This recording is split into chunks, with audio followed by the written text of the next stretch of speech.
ایک ندی بہتی ہے، اس علاقے یا اس کے آس پاس سے، کبھی اس کو خراسان کا علاقہ بھی کہا جاتا ہے، تو خراسان اور اس کے آس پاس سے یا ماوراء النہر کے علاقے سے ایک شخص حضرت مہدی کی مدد کے لیے نکلے گا اور بہت بڑا لشکر جرار لے کر نکلے گا۔ اس کا نام حارث حراث ہوگا، حارث حراث، تو اس کا نام حارث حراث ہوگا۔ وہ بہت بڑا لشکر لے کر نکلے گا، اس کے لشکر کے 5 حصے ہوں گے، تو اس کے پہلے حصے میں، آگے حصے میں ایک شخص ہوگا، اس کا نام منصور ہوگا۔ اللہ کے نبی علیہ الصلاۃ والسلام فرماتے ہیں، حارث حراث جو حضرت مہدی کی مدد و نصرت کے لیے نکلے گا، وہ اسلام کی اور حضرت مہدی کی مدد کرے گا اور اسلام کو قرار اور غلبہ دے گا، اس کو مضبوطی عطا کرے گا۔ جیسے شروع دور میں قریش نے حضور پاک صلی اللہ علیہ وسلم کی مدد کی تھی اور آپ کو ٹھکانہ دیا تھا، ایسے ہی حارث حراث وہ حضرت مہدی کی مدد کے لیے ایک بہت بڑا لشکر لے کر نکلے گا۔ اس لشکر کے آگے حصے میں منصور نامی شخص ہوگا۔ اللہ کے نبی علیہ الصلاۃ والسلام نے اتنی وضاحت فرمائی ہے اور بات کھول کر بتائی ہے۔ ایک حدیث میں ہے، حضرت ثوبان راوی ہیں، اللہ کے نبی فرماتے ہیں، جب حارث حراث لشکر لے کر نکلے، یعنی جب تم دیکھو کہ خراسان کے آس پاس سے لوگ کالے جھنڈے لے کر نکلے ہوئے ہیں، تو تم بھی اس لشکر میں شامل ہو جاؤ۔ اللہ کے نبی علیہ الصلاۃ والسلام نے ترغیب دی کہ تم بھی اس لشکر میں شامل ہو جاؤ، وہ اللہ کے نزدیک پسندیدہ لشکر ہوگا اور وہ حضرت مہدی کی مدد اور ان کی نصرت کیا کرے گا اور کوئی اس کا مقابلہ نہیں کر سکتا۔ اسی طرح سے ملک شام جو سیریا ہے، اس کا ایک شہر ہے حلب، اس سے قریب اعماق یا دابق نام کے 2 چھوٹے شہر ہیں یا چھوٹے علاقے ہیں۔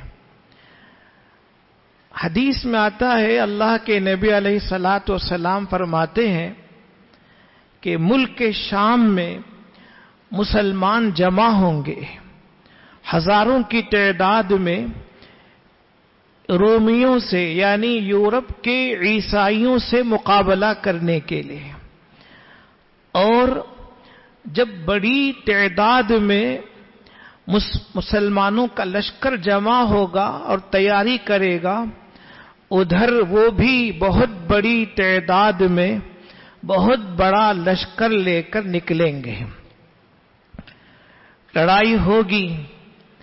عبداللہ ابن مسعود رضی اللہ تعالی عنہ کی روایت ہے کہ لڑائی شروع ہوگی اور شروع ہونے سے پہلے لشکر کا ایک حصہ لڑنے کے لیے جائے گا اور شہادت کی تمنا لے کر جائے گا اور یہ تمنا لے کر جائے گا کہ ہم غالب ہو کر ہی واپس آئیں گے، شکست نہیں کھائیں گے۔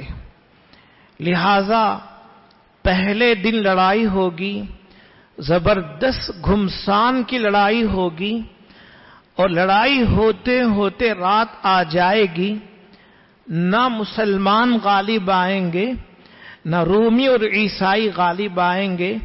رات کی وجہ سے لڑائی روک دی جائے گی اور ہر ایک اپنی اپنی جگہ واپس ہو جائیں گے۔ پھر دوسرے دن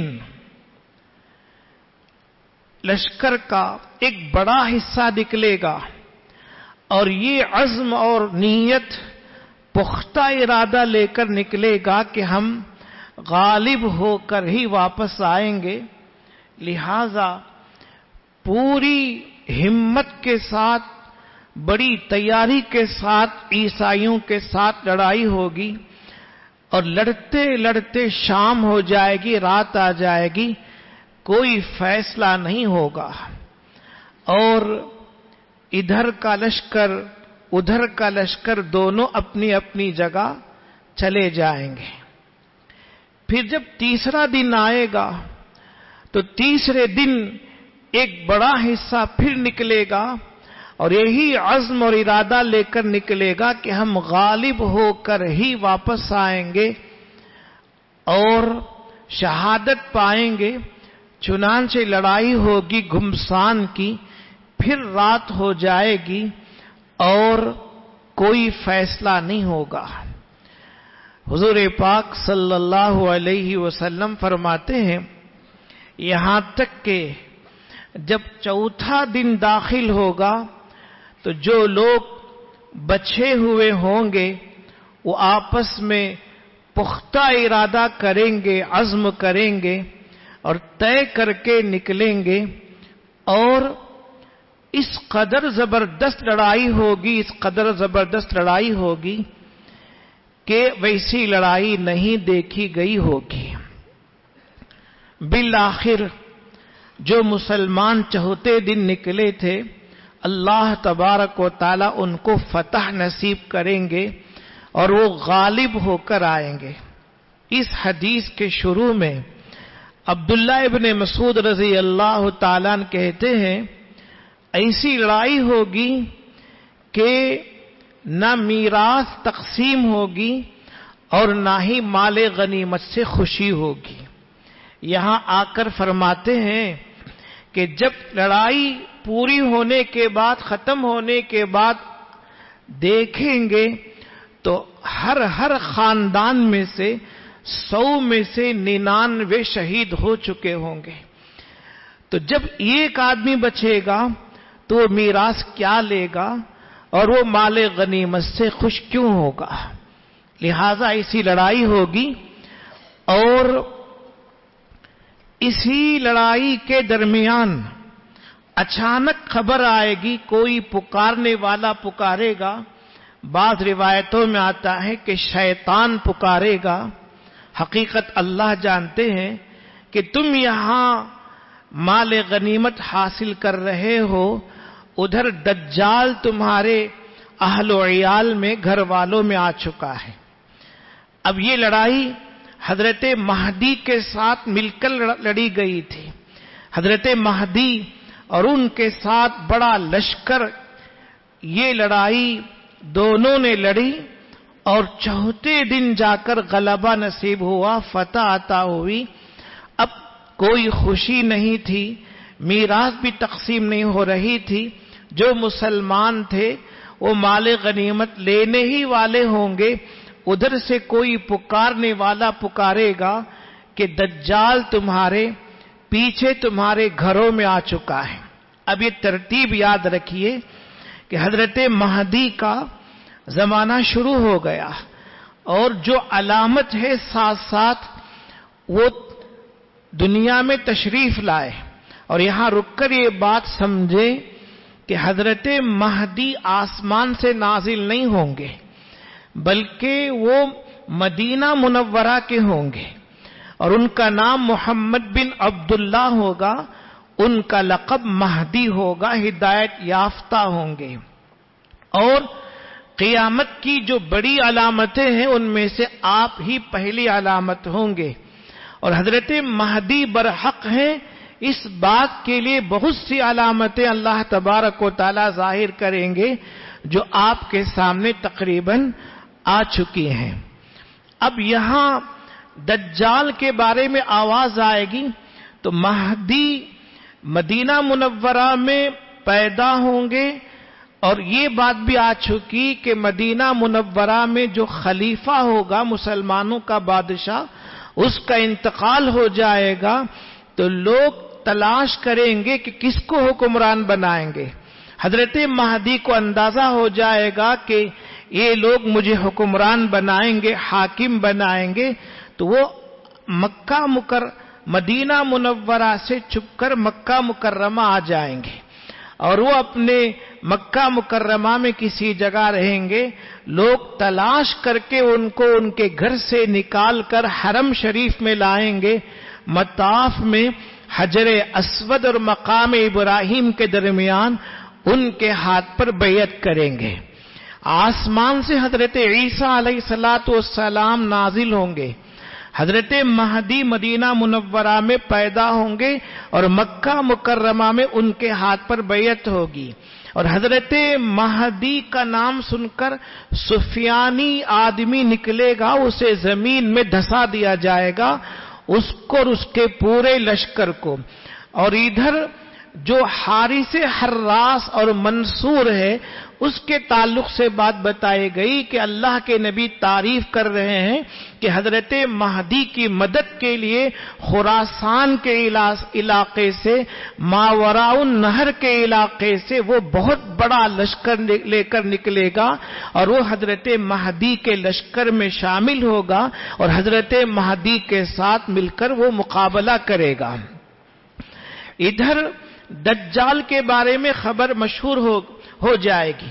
دجال بھی دنیا میں پیدا ہو چکا ہے اور آج موجود ہے، حدیث میں تفصیل آئی ہے، انشاءاللہ آپ کے سامنے تفصیل آئے گی۔ تو دجال کے بارے میں جب خبر مشہور ہوگی، تحقیق کے لیے کہ جا کر دیکھ کر آئیں واقعی دجال آ چکا ہے یا نہیں آ چکا ہے، 10 افراد کو منتخب کیا جائے گا۔ اللہ کے نبی علیہ السلام فرماتے ہیں وہ جو 10 افراد منتخب ہوں گے، میں ان کا نام جانتا ہوں، ان کے والد کا نام جانتا ہوں، ان کے گھوڑوں کا رنگ بھی جانتا ہوں کہ ان کے گھوڑوں کا رنگ کیا ہوگا۔ اور آگے اللہ کے نبی علیہ السلام فرماتے ہیں وہ جو 10 آدمی جائیں گے تحقیق کے لیے، وہ روئے ارض پر پوری دنیا میں سب سے بہترین انسان اور سب سے بہترین لوگ ہوں گے۔ تو دجال کے بارے میں کئی مرتبہ خبر پھیلے گی کہ دجال آ چکا ہے، لیکن جھوٹی خبر ہوگی، مگر جب لوگ اپنے اپنے گھروں میں جائیں گے تو دجال واقعی نکل آئے گا، یہ تفصیل بھی آئے گی۔ تو یہاں عبداللہ ابن مسعود رضی اللہ عنہ کی اس حدیث میں یہ تفصیل پوری آئی ہے کہ کس طریقے سے حضرت مہدی رومیوں سے، یورپ وغیرہ کے عیسائیوں سے لڑائی لڑیں گے اور اللہ تبارک و تعالی ان کو غلبہ عطا کریں گے۔ حضرت مہدی 7 سال یا 9 سال ان کی حکمرانی ہوگی، اور اتنی شاندار حکمرانی اور اتنی بہترین حکمرانی ہوگی کہ اس میں کوئی غریب اور فقیر نہیں رہے گا۔ اس قلیل مدت میں، مختصر مدت میں وہ پوری دنیا کو امن سے، انصاف سے بھر دیں گے اور دنیا سے ظلم و ستم کو ختم کریں گے، اور حضرت مہدی کے دور میں ہی دجال آ جائے گا۔ اور یہاں ایک اور بات بھی ہے، ایک حدیث میں یہ مضمون آیا ہوا ہے، اللہ کے نبی علیہ السلام فرماتے ہیں کہ حضرت مہدی دشمنوں کا مقابلہ کرتے کرتے قسطنطنیہ تک پہنچ جائیں گے۔ قسطنطنیہ یہ جو آج ترکی ہے، ٹرکی، اس کا کیپٹل ہے جسے استنبول کہتے ہیں، اور آج وہ مسلمانوں کے ہاتھ میں ہے، لیکن پھر وہ غیروں کے ہاتھ میں چلا جائے گا قیامت سے پہلے، اور حضرت مہدی اسے فتح کریں گے اور قسطنطنیہ کو فتح کریں گے، اور اس وقت بھی خبر مشہور ہوگی۔ لیکن اس سے پہلے ایک اور شہر کو فتح کریں گے. اس شہر کا نام محدثین نے بتایا ہے لیکن حدیث میں نہیں آیا ہے. اللہ کے رسول صلی اللہ علیہ وسلم نے صحابہ سے پوچھا کیا تم ایک ایسا شہر جانتے ہو کہ اس کا ایک طرف سمندر ہے دوسری طرف خشکی ہے، یعنی جو زمینی علاقہ ہے وہ علاقہ ہے. صحابہ سے پوچھ رہے ہیں ایسا ایک شہر جانتے ہو؟ صحابہ نے کہا ہاں ہم جانتے ہیں. اللہ کے نبی علیہ الصلوۃ والسلام نے فرمایا کہ وہ شہر فتح ہوگا لیکن ہتھیار سے تلوار سے فتح نہیں ہوگا، بلکہ لوگ اس کا محاصرہ کریں گے، اس شہر پر حملہ کریں گے تو سب سے پہلے لا الہ الا اللہ واللہ اکبر کہیں گے تو شہر کا ایک حصہ فتح ہو جائے گا، ٹوٹ جائے گا. راوی کہتے ہیں کہ حضرت ابو ہریرہ نے فرمایا تھا کہ وہ سمندر والا حصہ ہوگا. پھر لا الہ الا اللہ واللہ اکبر کہیں گے تو خشکی کا حصہ فتح ہو جائے گا اور وہاں سے لشکر یعنی دشمن ختم ہو جائیں گے. اور پھر لا الہ الا اللہ واللہ اکبر کہیں گے تو راستہ کھل جائے گا. اب یہاں بیٹھ کر وہ نقشہ ہم سمجھ نہیں سکتے کہ کس تفصیل کے ساتھ کس منظر کے ساتھ یہ واقعہ پیش آئے گا، اللہ جانتے ہیں اور جو اس میں شریک ہوں گے وہ جانیں گے. لہذا اللہ کے نبی علیہ الصلوۃ والسلام نے فرمایا ایک ایسا لشکر، ایک ایسا شہر ہوگا جو ہتھیار سے اور لڑائی سے فتح نہیں ہوگا بلکہ لا الہ الا اللہ واللہ اکبر سے فتح ہوگا. جب فتح ہوگا لوگ مسلمان مال غنیمت حاصل کر رہے ہوں گے، اسی دوران آواز آئے گی کہ دجال پیچھے آ چکا ہے. تو جیسا کہ کہا گیا ایک دو نہیں کئی مرتبہ یہ خبر پھیلے گی کہ دجال آ چکا ہے. غلط خبر ہوگی لیکن جب لوگ اپنے اپنے گھروں میں علاقوں میں جائیں گے تو واقعی دجال کا خروج ہو جائے گا. الحمدللہ رب العالمین. اللهم صل على سيدنا محمد وعلى آل محمد وبارك وسلم عليه. يا حي يا قيوم برحمتك نستغيث أصلح لنا شأننا كله ولا تكلنا إلى أنفسنا طرفة عين. ربنا لا تجعلنا فتنة للقوم الظالمين ونجنا برحمتك من القوم الكافرين. صلى الله تعالى وسلم على خير خلقه محمد وآله وصحبه اجمعين.